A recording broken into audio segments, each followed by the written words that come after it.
Let's take you to Bloemhof in the northwest next. And residents who are living along the banks of the Bloemhof Dam have been evacuated as water levels rise. Newzroom Afrika's Refiloe Seboko is with the community and joins us now. Refiloe, before we came to your picture right now, you were showing us a picture of family members who were taking away what seemed to be their most treasured possessions from their homes.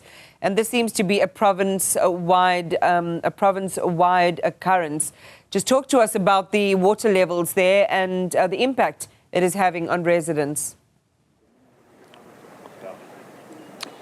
Indeed, Iman, just the family that is here to take some of their belongings, so those that we have spoken to earlier on, talking about some of the sentimental items that they have, things like pictures of their late family members, but other things that we would like to take, because of this flooding that is happening here. Just that the Bloemhof Dam, we understand that the water has gone down by from 116% to 111%. And with other people that have evacuated here, some indicating that they are now renting in town. But it has caused a significant impact, and also how it has caused an impact when it comes to the tourism and the economic, sector. I'm speaking to Sebang Motlhabi. He is the mayor. Thank you so much, Mayor. Welcome to Newzroom Afrika.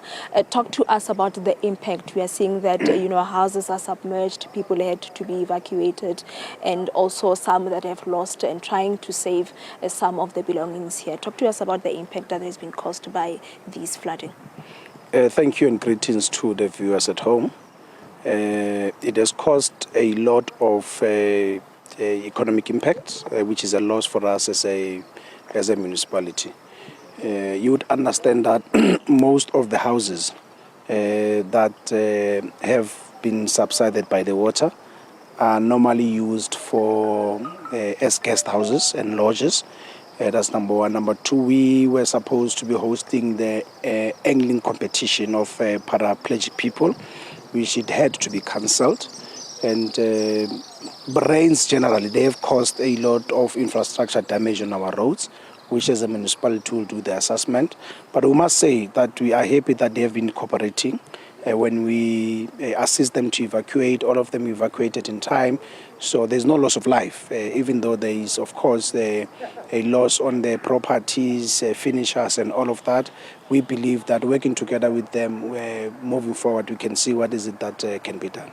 And what has been the intervention from the municipality in terms of assisting those that are affected, but also your concern?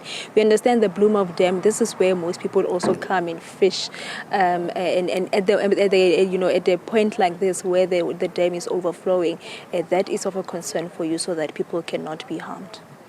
Look, we have issued an alert to our people, because mainly, like you have said, correctly said, that most of our people, they come here for fishing.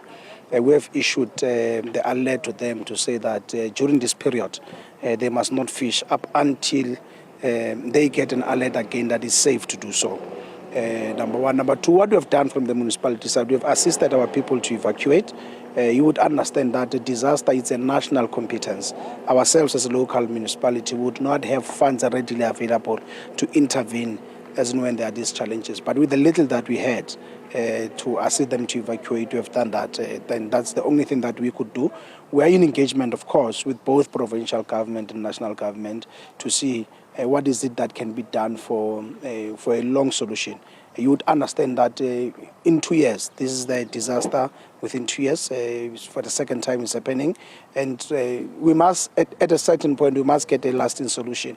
What is it that must be done so that we avoid these unforeseen circumstances that we find ourselves in? You were also speaking about communities that are building in the low-lying areas. Yes, what we must do collectively as government and as residents, what we must do is to check if they are complying with the regulations, because see where their houses are and where are the riverbanks, are they complying with the regulations? And if they are not complying with the regulations and it's not safe for them, I mean, government must talk with them.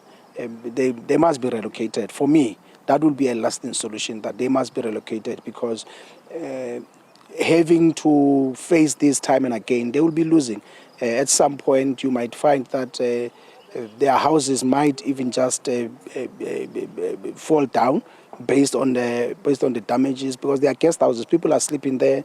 They are restaurants. People are eating. So you would not know to which extent does this damage caused.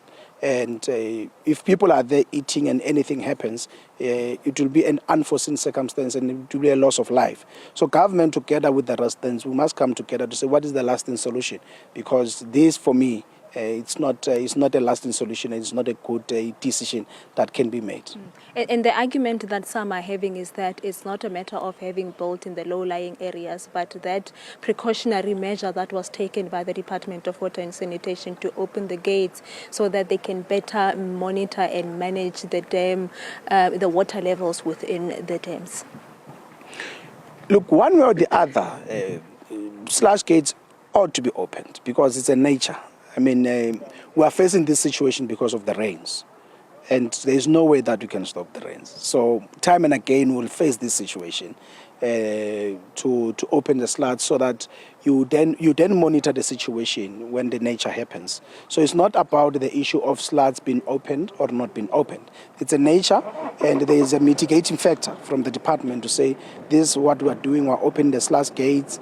And they keep them abreast to say this is what we are going to be doing. Like today, they reduced to 5%. Our belief and our hope is that by Friday, the situation should be better. But the most important thing, you would understand or you can imagine, if the house has subsided for 5 days underwater, what damage it can cause to the house. And then you come back after 5 days, you stay in the house, or people come in, they book in a guest house, or people come, they eat in a restaurant without necessarily checking if, of course, the property is well. It can still host people or whatever the case might be. Thank you so much for your time. And that is, Sebang Motlhabi. He is the mayor of Lekwa-Teemane, a local municipality. The damage has been done. That is also what those that have been affected that we spoke to a little bit earlier on to say, even if the water has subsided by 5%, Imane, the damage has been done. And, having to recover from this, it's going to take them some while again. Yeah, it really is heartbreaking to see people leave with things that are special to them. A lot of their memories are caught up in this destruction. Refiloe Seboko just getting an update on